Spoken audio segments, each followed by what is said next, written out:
Namaskar, the life of Swami Vivekanand by his Eastern and Western disciples. Part 2. In Kashmir, Amarnath and क्षीर भवानी. कश्मीर, अमरनाथ और क्षीर भवानी में Swami ji. Episode 2 क्रमशः. पिछले भाग में हमने स्वामी विवेकानंद की हिमालय यात्रा, कश्मीर, क्षीर भवानी की यात्रा के बारे में सुना. स्वामी जी की यह यात्रा केवल एक भौगोलिक सफर नहीं बल्कि आत्मा की ऊंचाइयों तक पहुंचने का एक प्रयास थी. यह यात्रा उस आध्यात्मिक अन्वेषण की ओर ले चलती है जहां देवभूमि की वादियों में एक तपस्वी की चेतना गूंजती है. भीमताल की शांत झील से लेकर अमरनाथ के दिव्य शिखरों तक, सूरदास की पंक्तियां हो या उपनिषदों की ऋचाएं, स्वामी जी की वाणी में सभी जीवंत हो उठते हैं. सिस्टर निवेदिता के साथ हुए संवादों में भारत का आध्यात्मिक हृदय उभरता है, जिसमें वह अपनी कमजोरियों को भी ईमानदारी से स्वीकारता है. पांड्रेथन मंदिर की टूटी दीवारों में स्वामी जी को दिखते हैं इतिहास के जीवंत पद चिन्ह, जहां बुद्ध, शिव, नाग और सूर्य एक साथ खड़े प्रतीत होते हैं. वे कहते हैं, प्रेम ही सच्चा धर्म है, त्याग ही सबसे बड़ा बल है और संन्यास ही मानवता की अंतिम आशा. यह भाग एक ऐतिहासिक और आध्यात्मिक यात्रा का दस्तावेज है. स्वामी विवेकानंद की अमरनाथ यात्रा यह केवल एक तीर्थ यात्रा नहीं थी, यह आत्मा की उस चरम अनुभूति की कथा है जहां मनुष्य ईश्वर से साक्षात्कार करता है.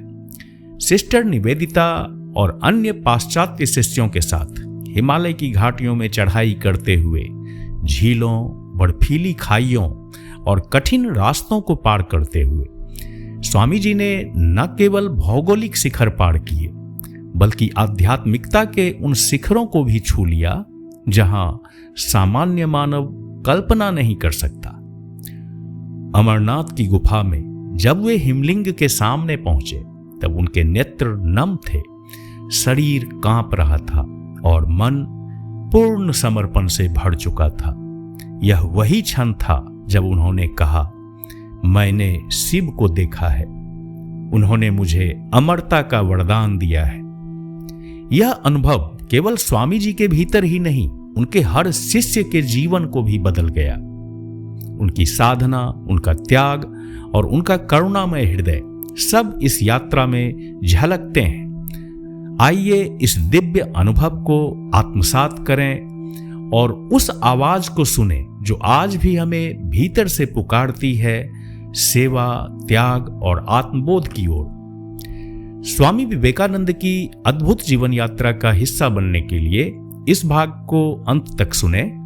अगर आपको यह प्रयास अच्छा लगे तो कृपया लाइक, कमेंट और हमारे चैनल को सब्सक्राइब करें. अब आगे की गाथा सुनते हैं. जय स्वामी विवेकानंद. 20 जुलाई दल की नाव धीरे धीरे नदी में ऊपर की ओर बढ़ रही थी. जल चौड़ा था, छिछला और स्वच्छ, और पृष्ठभूमि में उगता हुआ हिमालय. स्वामी विवेकानंद, निवेदिता और एक पश्चिमी शिष्य 3 मील तक पैदल चले, खेतों और नदी के किनारे. चलते चलते वे बोलते रहे. पाप की अवधारणा मिस्रवासियों, सेमिटिक लोगों और आर्यों में भिन्न रूप में देखी जाती है. वेदों में यह आती है पर शीघ्र ही तिरोहित हो जाती है. पर मिस्र और यहूदी संस्कृति इसे पकड़ कर रखती है, अपना आधार बनाकर. वेदों में राक्षस क्रोध का अधिपति होता है, बौद्ध धर्म में वह मार है, काम का अधिपति, परंतु शैतान वह बाइबिल का हेमलेट है. पर हिंदू शास्त्रों में क्रोध का अधिपति कभी सृजन को विभाजित नहीं करता, वह अपवित्रता का प्रतीक है, द्वैत का नहीं. जोरोस्ट्र शायद किसी प्राचीन वैदिक धर्म का ही सुधारक था, जहां अहुर मजदा और अहिमन दोनों ही सर्वोच्च नहीं बल्कि उस परम तत्व की अभिव्यक्तियां हैं. भारत में तो पुण्य और पाप विद्या और अविद्या दोनों को ही पार करना होता है, तब जाकर ब्रह्म सत्य की प्राप्ति होती है। इन यात्राओं में बार बार घूमकर बात भारत पर आ जाती। राष्ट्र को जीवित रखना है तो उसके अपने प्राण तत्व को बल देना होगा। बुद्ध ने सन्यास का प्रचार किया और भारत ने उसे सुना, और 1000 वर्षों में भारत ने अपनी चरम समृद्धि प्राप्त की। हमारे राष्ट्रीय जीवन का स्रोत ही त्याग है। हमारी सर्वोच्च धारणा सेवा और मुक्ति है। उस शाम स्वामी जी की तबीयत खराब हो गई। पूरा दिन और रात वे नाव में पड़े रहे, परंतु 21 जुलाई की सुबह जब बिजबेहरा के मंदिर पर दल पहुंचा, वहां अमरनाथ यात्रियों की भीड़ लगी थी। स्वामी जी थोड़ी देर के लिए बाहर आए। इसके बाद वे सब अनंतनाग पहुंचे। 22 जुलाई की दोपहर शाम को जब दूर से 2 शिष्य बाकी दल में आकर शामिल हुए तो उन्होंने देखा सेबों के बाग में घास पर बैठे थे स्वामी विवेकानंद और कर रहे थे कुछ बहुत ही निजी बात। सिस्टर निवेदिता ने लिखा, यह दुर्लभतम दृश्य था। स्वामी जी ने 2 पत्थर उठाए। जब मृत्यु मेरे निकट आती है तो मुझ में कोई दुर्बलता नहीं रहती, न भय, न शंका, न कोई बाह्य विचार।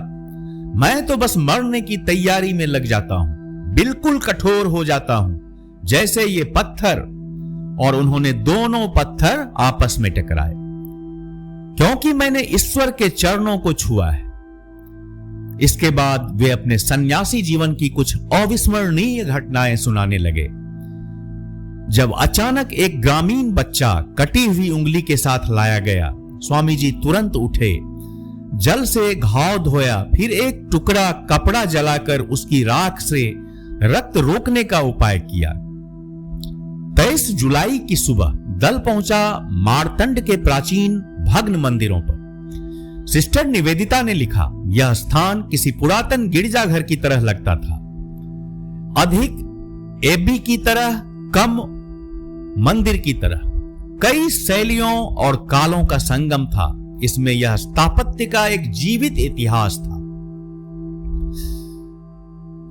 जब नौकाएं जल पर धीरे धीरे सरक रही थी, सेब के बागों से मीठी गंध लिए हवा आई थी, तब स्वामी जी के उद्गार नित नए रंगों में बिखरते रहे। सिस्टर निवेदिता लिखती हैं, उन घड़ियों के अनेक बिखरे टुकड़े आज भी कानों में गूंजते हैं।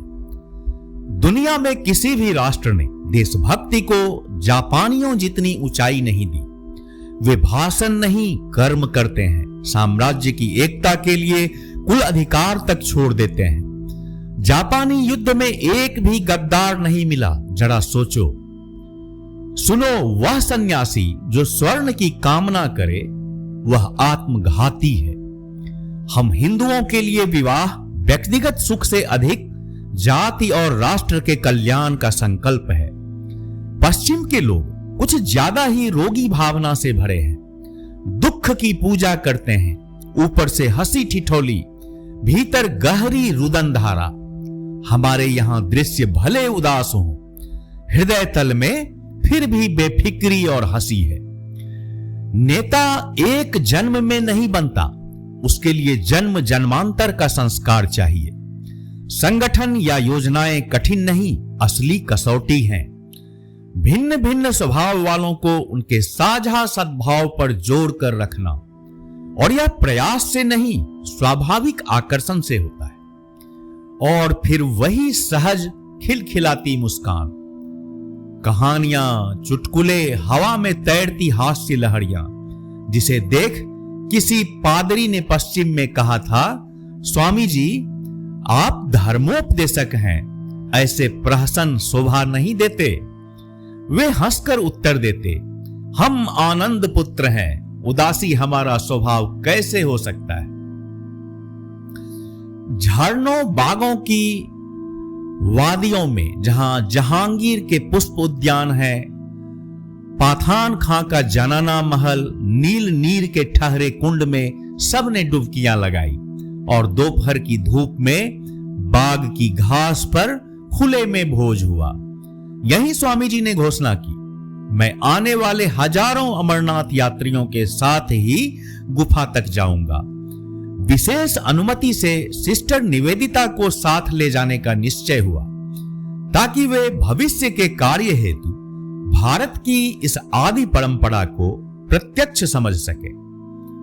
अन्य पाश्चात्य शिष्यों का यह निश्चय हुआ कि वे फिलहाल पहलगाम तक साथ चलें, वहीं प्रतीक्षा करें जब तक स्वामी जी हिमलिंग दर्शन करके लौट ना आए। 26 जुलाई की सांझ को दल नावों पर लौटा। रात भर साज संपत्ति बांधी गई। अगले दिन दोपहर होते होते मातृ सरोवर, जिसे भवानी कहा जाता था, उसकी दिशा में नावों ने गति पकड़ी। पहला पड़ाव भवन मार्तंड तय हुआ। अमरनाथ गुफा की पहली दस्तक। स्वामी जी तीर्थ यात्रा के लिए अत्यंत उत्साहित थे। वे प्रायः दिन में केवल एक बार भोजन करते थे और साधुओं के सिवा किसी अन्य संगति की विशेष इच्छा नहीं रखते थे। 27 जुलाई को वे भवन नामक स्थान पर रात में रुके। यह स्थान एक धार्मिक मेले का रूप धारण कर चुका था, जिसका केंद्र था वहां के पवित्र झरने। जब मिसेज बुल और निवेदिता स्वामी जी के तंबू के पास पहुंची तो उन्होंने देखा कि स्वामी जी हिंदी बोलने वाले अनेक साधुओं से घिरे हुए हैं जो उनसे प्रश्न कर रहे थे। 28 जुलाई को वे पहलगाम पहुंचे और एक तीर की आकृति वाली घाटी के तल में लिद्दर नदी की गरजती धाराओं के किनारे डेरा डाला। 29 जुलाई यानी अगले दिन वे वहीं रुके, क्योंकि उस दिन एकादशी थी और वे उसका विधि पूर्वक पालन करना चाहते थे। पहलगाम, जो कि मुख्यतः चरवाहों का गांव है, एक अद्भुत शांति से भरा स्थान था। हजारों श्रद्धालुओं की अमरनाथ की वार्षिक यात्रा, जो पश्चिमी हिमालय की बर्फीली घाटियों में स्थित एक गुफा तक जाती है, प्रकृति की अद्भुत छटा के बीच से गुजरती हुई अपने आप में एक अद्वितीय आकर्षण रखती है। हर विश्राम स्थान पर रंग बिरंगे विभिन्न आकारों प्रकारों के तंबुओं से एक अस्थायी नगर जैसा बस जाता है। बीच में चलता बाजार और चौड़ा रास्ता, जो अगली भोर में जैसे आया था वैसे ही गायब हो जाता है जब फिर से श्रद्धालुओं की टोली यात्रा पर चल पड़ती है। कई जगहों पर जलते अनगिनत चूल्हे, भभूत लपेटे साधु जो अपने बड़े गेरुआ छातों के नीचे या तो ध्यानस्थ होते हैं या चर्चा में लीन। विभिन्न संप्रदायों के सन्यासी अपनी अपनी विशिष्ट वेशभूषा में, भारत के कोने कोने से आए पुरुष, महिलाएं और बच्चे, सबके चेहरे पर भक्ति की झलक, अपने अपने क्षेत्रीय वस्त्र। रात के अंधेरे में टिमटिमाती मसालें, शंखों और रणसिंगों की ध्वनि, भजन कीर्तन, सामूहिक प्रार्थनाएं, इन सब का सम्मिलित प्रभाव भारतीय जनमानस की धर्मनिष्ठा और आस्था की गहराई को प्रकट करता है। स्वामी विवेकानंद श्री रामकृष्ण परमहंस की शिक्षाओं से प्रेरित होकर अपने अन्य गुरु भाइयों की तरह उन समस्त धार्मिक विधियों और परंपराओं का सम्मान पूर्वक पालन करते थे जो सदियों से जन विश्वास द्वारा पवित्र मानी गई थी। चाहे वह कोई पूजा हो या किसी को संन्यास में दीक्षित करने का अवसर, स्वामी जी सुनिश्चित करते थे कि सभी सामग्री पूर्ण रूप से तैयार हो और मंत्रोच्चारण व आहुतियां शास्त्रीय विधि से संपन्न हो। तीर्थ यात्रा के दौरान भी स्वामी जी पूर्ण भक्ति और श्रद्धा से ठीक वैसे ही व्यवहार करते जैसे कोई साधारण भक्त महिला करती हो। वे पवित्र जल में स्नान करते, फूल फल मिठाई आदि अर्पित कर उपवास तोड़ते, पूरे शरीर से भूमि पर दंडवत प्रणाम करते, माला जपते और विधि पूर्वक परिक्रमा करते। स्वामी जी की विशेषता थी हर परिस्थिति में स्वयं को सभी के साथ एकाकार कर लेना।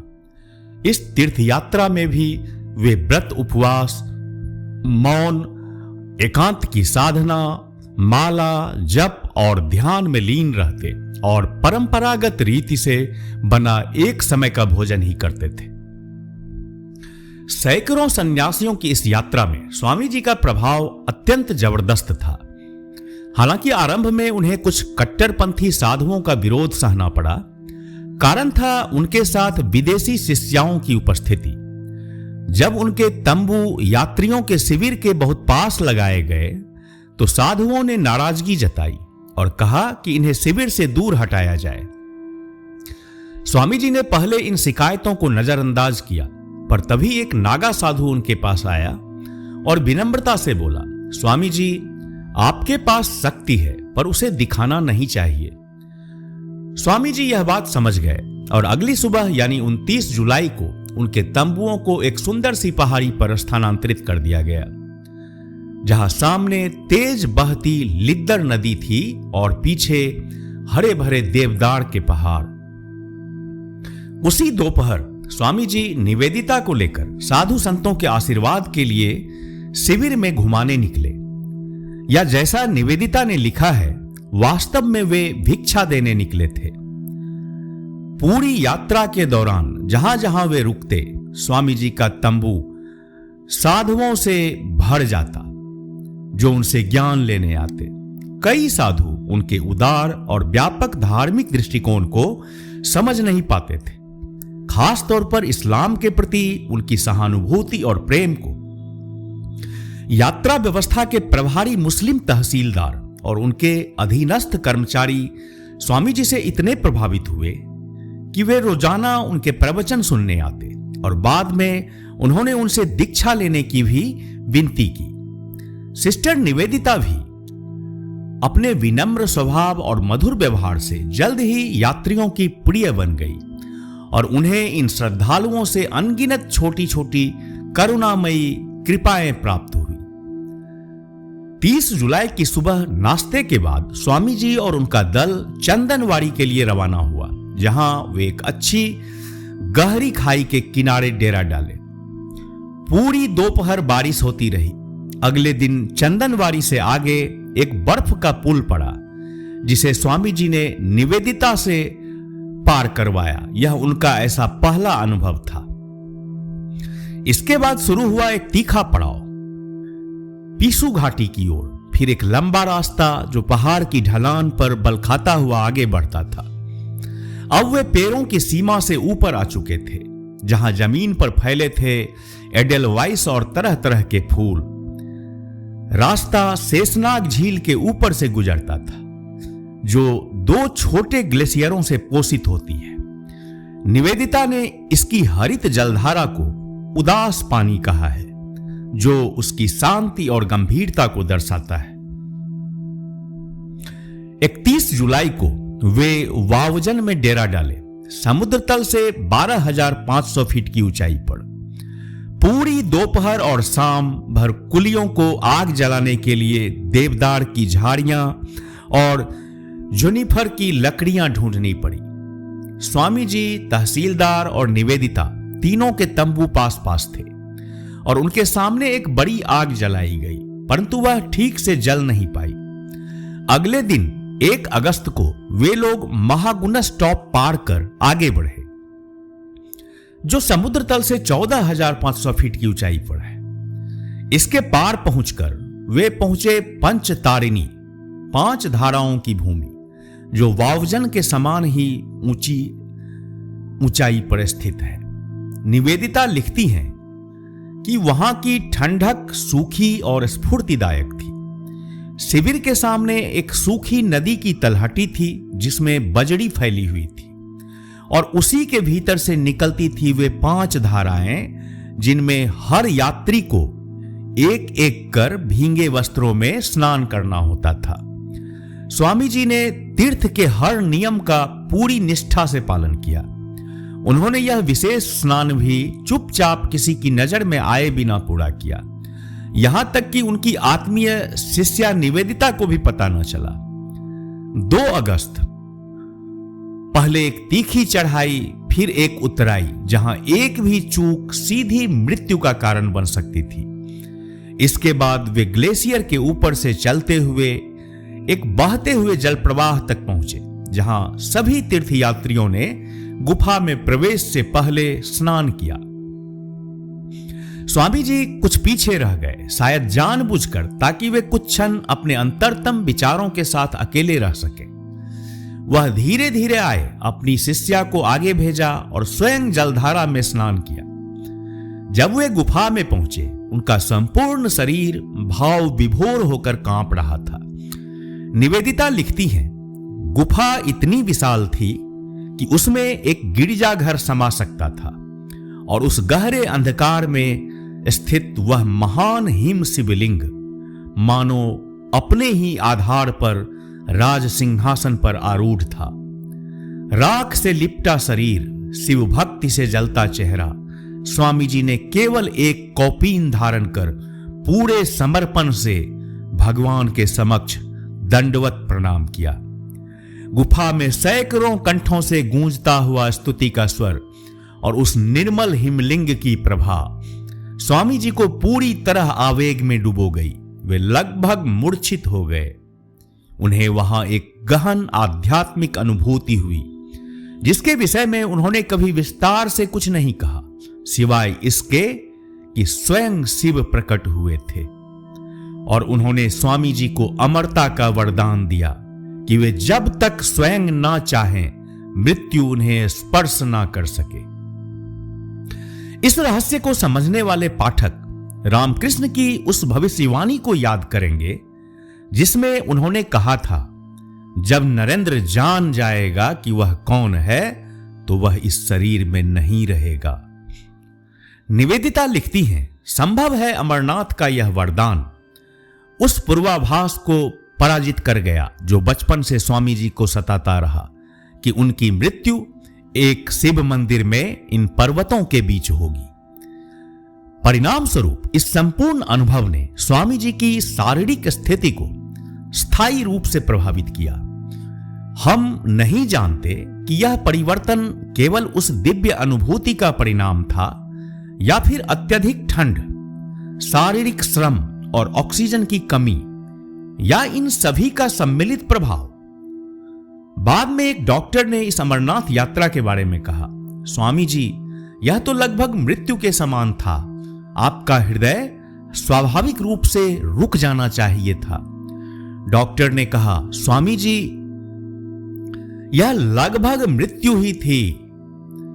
ऐसी तीव्र आध्यात्मिक अनुभूति स्वामी जी ने आज तक किसी तीर्थ में अनुभव नहीं की थी। बाद में उन्होंने अपनी यूरोपीय शिष्या से कहा, वह मूर्ति स्वयं प्रभु थे। वहां सब कुछ पूजा ही था। मैं पहले कभी कहीं इतनी सुंदर, इतनी प्रेरणादायक जगह पर नहीं गया।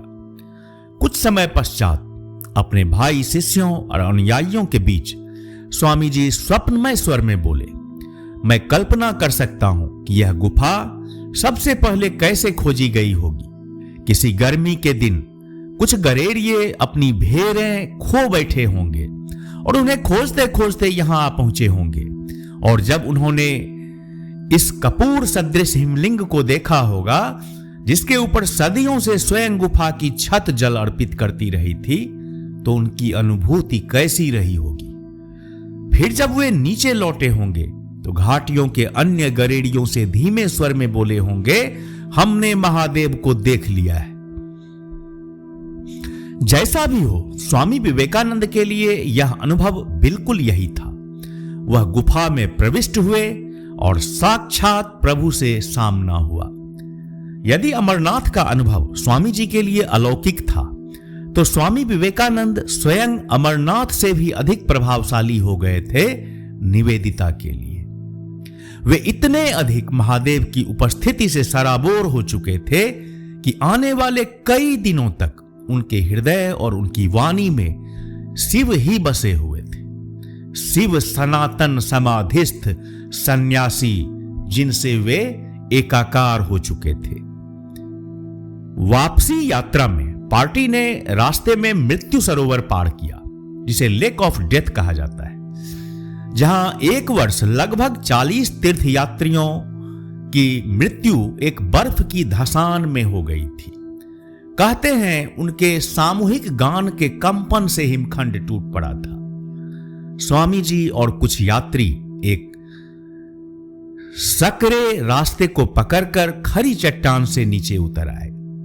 पहलगाम पहुंचने पर जब वे फिर से अपने पाश्चात्य शिष्यों से मिले तो चारों ओर आनंद और उल्लास छा गया। निवेदिता कहती हैं, वहां स्वामी जी बात कर रहे थे शिव की गुफा की उस महान अनुभूति की जो उन्होंने पाई थी।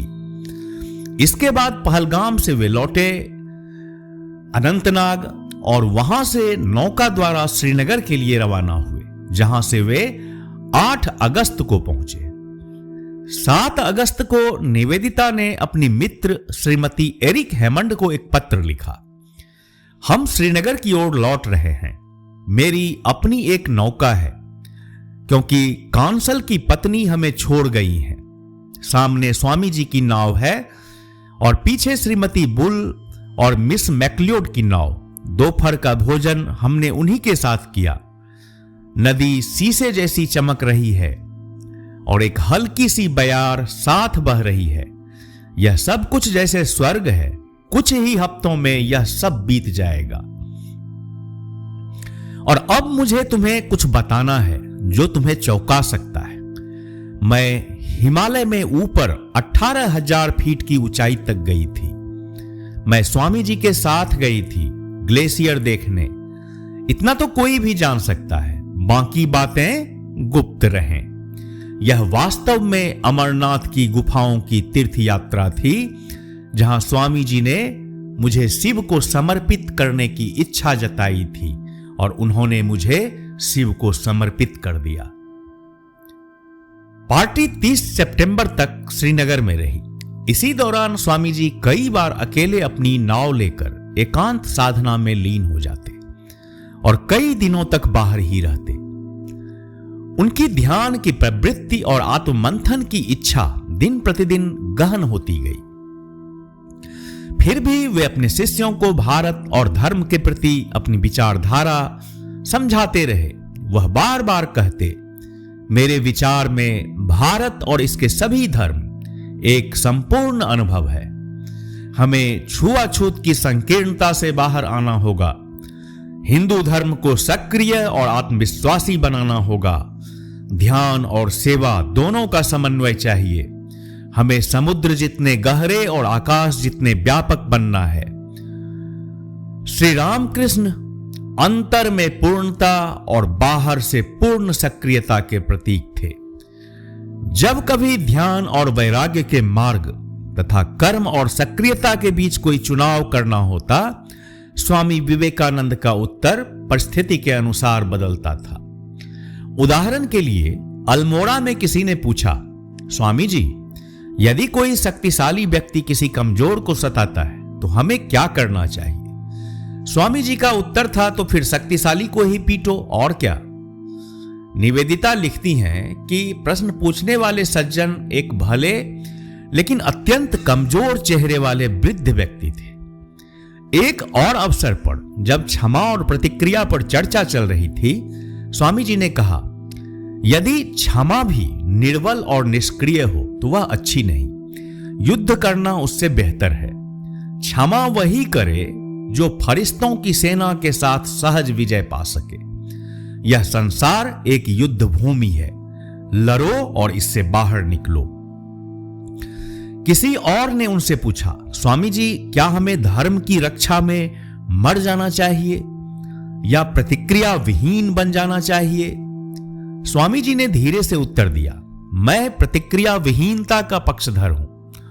और फिर लंबी चुप्पी के बाद कहा, लेकिन सन्यासियों के लिए, गृहस्थ के लिए आत्मरक्षा आवश्यक। कश्मीर में स्वामी जी और उनके साथियों के साथ महाराजा ने विशेष सम्मान से व्यवहार किया। इस प्रवास के दौरान